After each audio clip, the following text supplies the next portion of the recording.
Hello বন্ধুরা, আসসালামু আলাইকুম। আজকে আমরা জমজম কূপের ইতিহাস নিয়ে আলোচনা করব। কাবা ঘরের খুব কাছাকাছি অবস্থিত জমজম কূপ মহান আল্লাহ তাআলার অসীম কুদরতের একটি অপূর্ব নিদর্শন। আরবদের কাছে জমজম শব্দের অর্থ হচ্ছে প্রাচুর্য ও জমা হওয়া। পৃথিবীতে যত আশ্চর্যজনক সৃষ্টি রয়েছে জমজম কূপ তার মধ্যে একটি। জমজম কূপের পানি কখনো নিঃশেষ হয় না। এই পানি অতি পবিত্র ও উপকারী। প্রায় ৪,০০০ বছর আগে এই কূপের সৃষ্টি হয়েছে। ওসিলা ছিল নবী হজরত ইব্রাহিম আলাইসাল্লামের শিশু ছেলে হজরত ইসমাইল আলাইসাল্লাম। হজরত ইসমাইল আলাইসাল্লাম ছিলেন বিবি হাজেরার সন্তান। ইব্রাহিম আলাইসাল্লামের প্রথমা স্ত্রী হজরত সারাহর অনুরোধে এবং আল্লাহ তাআলার নির্দেশে হজরত হাজেরা এবং শিশুপুত্র ইসমাইল আলাইসাল্লামকে মরুর প্রান্তরে নির্বাসনের ব্যবস্থা করেন। এ ব্যাপারে আল্লাহ তাআলার নির্দেশ ছিল এরকম যে, হে ইসমাইল আলাইসাল্লাম ও বিবি হাজেরাকে তরলতাবিহীন নির্জন মরুপ্রান্তরে নির্বাসনে দাও, যাতে তার দ্বারা এমন অভিনব মহান নিদর্শন সৃষ্টি হয় যা কিয়ামত পর্যন্ত অটুট থাকবে। হজরত ইব্রাহিম আলাইসাল্লাম যেই মরুতে তার স্ত্রী এবং প্রাণপ্রিয় ও শিশুকে রেখে এলেন, সেখানে কোনো ধরনের তরলতা, গাছপালা, নদ নদী, খাদ্য ও পানীয়র কোনো ব্যবস্থা ছিল না। যেদিকে চোখ যায় সেদিকে শুধু মরুভূমি, শুধু মরুভূমি আর মরুভূমি দেখা যেত। হজরত ইব্রাহিম আলাইসাল্লাম চরম ধৈর্য নিয়ে দুহাত তুলে মহান আল্লাহর কাছে মোনাজাত করলেন এবং বললেন, হে আল্লাহ, আমি নবজাতককে নিরীহ মাতাসহ নির্জন প্রান্তরে রেখে গেলাম, তা কেবল তোমার ওই নৈকট্য পাবার আশায়। হে আল্লাহ, এই জনমানবহীন দুর্গম প্রান্তরে আমি তাদেরকে তোমার ওই হাতে ন্যস্ত করলাম। তাদের তত্ত্বাবধানের ভার দায়িত্ব তোমার উপরেই রইল। আরবের নির্জন মরুভূমিতে কিছু খেজুর ও এক মশক পানি ছাড়া আর কিছুই রেখে যাননি। হজরত ইব্রাহিম আলাইসাল্লাম এই সামান্য খাবার দ্রুত নিঃশেষ হয়ে গিয়েছিল এবং দুগ্ধপোষ্য শিশু ইসমাইল আলাইসাল্লাম তৃষ্ণায় কাতর হয়ে পড়েছিলেন। কয়েকদিন অনাহারে থাকার পর হজরত হাজেরার বুকে এক ফোঁটা দুধও আর দেখা গেল না। শিশু সন্তানের প্রাণ ওষ্ঠাগত দেখে বিবি হাজরা বেকুল হয়ে পার্শ্ববর্তী সাফা নামক পাহাড়ের উপরের দিকে উঠে চারদিকে তাকালেন। কোথাও পানি বা খাদ্যের কোনো নিদর্শন না পেয়ে মারওয়া নামক অপর পাহাড়ে উঠে তিনি পানির সন্ধান করতে লাগলেন। এভাবে বিবি হাজরা সাফা এবং মারওয়া পর্বতদ্বয়ের মধ্যে সাতবার পর্যন্ত এই আসা যাওয়া করলেন। তার কষ্ট করে এই উঠানামা আল্লাহর কাছে খুবই পছন্দ হলো। তাই তিনি ইসলামের ধর্মীয় আনুষ্ঠানিকতার মধ্যে এই কাজকে অন্তর্ভুক্ত করে দিলেন।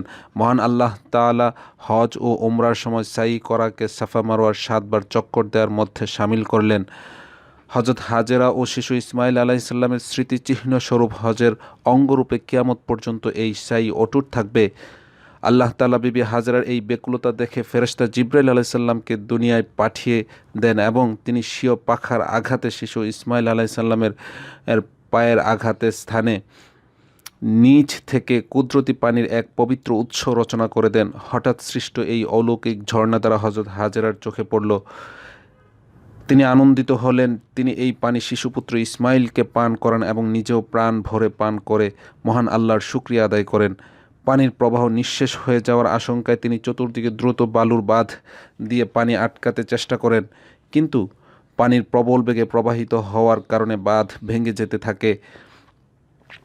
পানির দিকে লম্বা করে বললেন, জমজম, অর্থাৎ থামো, স্থির বা অবরুদ্ধ হও। তখন আল্লাহর কুদরতে পানি আর চারদিকে প্রবাহিত না হয়ে স্থির হয়ে গেল। পানির এই উৎসই জমজম কূপ নামে আজ পরিচিত। এটিই হলো হজরত ইসমাইল আলাইহিসসালামের শৈশবকালীন অসাধারণ এক কীর্তিময় মজিজা।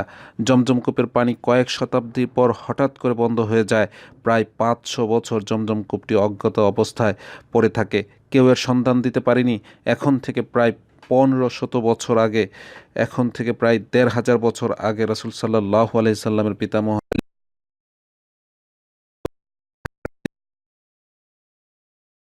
পুনরুদ্ধার করেন। এক রাতে তিনি কাবা গৃহের আঙিনায় শুয়েছিলেন। এমন সময় স্বপ্নে দেখেন যে একজন লোক তাকে প্রথম রাতে তাইবা, দ্বিতীয় রাতে বাররা এবং তৃতীয় রাতে মজনুনা খনন করার নির্দেশ দিলেন। এগুলি কি জানতে চাইলে তিনি কোনো উত্তর পেলেন না। এই তিনটি শব্দই জমজম কূপের নাম। তাইবা অর্থ পবিত্র, বাররা অর্থ নেক এবং মজনুনা মানে হচ্ছে সংরক্ষিত।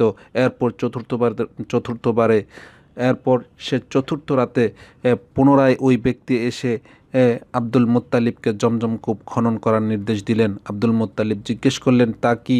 উত্তর এলো, যার পানি কখনোই নিঃশেষ হয় না, যার কোনো তলদেশ পাওয়া যায় না, যা হাজিদের পানি সরবরাহ করে। এই নির্দেশ পেয়ে মুত্তালিব ঘুম থেকে জেগে একমাত্র পুত্র হারিসকে সঙ্গে নিয়ে স্বপ্নের নির্দেশিত স্থানে গিয়ে খনন কাজ শুরু করলেন। সব বাধা বিপত্তি সরিয়ে পরিত্যক্ত এক মূর্তি জমজম কূপ থেকে সরিয়ে ফেললে পানি প্রবাহ আবার শুরু হয়। বিদায় হজের সময় রাসূল সাল্লাল্লাহু আলাইহি ওয়াসাল্লাম জমজম কূপের কাছে যান এবং এক বালতি পানি ভর্তি করার আহ্বান জানান। তিনি সেই পানি দিয়ে অজু করেন এবং বলেন, হে বনি আব্দুল মুত্তালিব, তোমরা পানি তুলো। তোমরা পানি না উঠালে অন্যরা তোমাদেরকে এই কাজ থেকে বঞ্চিত করবে। এরপর তিনি দাঁড়িয়ে বিসমিল্লাহ বলে অনেকক্ষণ পানি পান করেন। তারপর মাথা উপরের দিকে তুলে আলহামদুলিল্লাহ বলেন। এভাবে মহানবী সাল্লাল্লাহু আলাইহি সাল্লাম 3 বার পানি পান করেন। হাদিস শরীফে বর্ণিত আছে, জমিনের উপর সর্বোত্তর পানি হচ্ছে দিনদারের পানি। জমজমের সাল্লাল্লাহু আলাইহি সাল্লাম বলেছেন, জমজমের পানি যেই নিয়তে পান করবে তার সেই নিয়ত পূরণ হবে। যদি তুমি এই পানি রোগ মুক্তির জন্য পান করো তাহলে আল্লাহ তাআলা তোমাকে আরোগ্য দান করবেন। যদি তুমি পিপাসা মেটানোর জন্য পান করো তাহলে আল্লাহ তাআলা তোমার পিপাসা দূর করে দেবেন।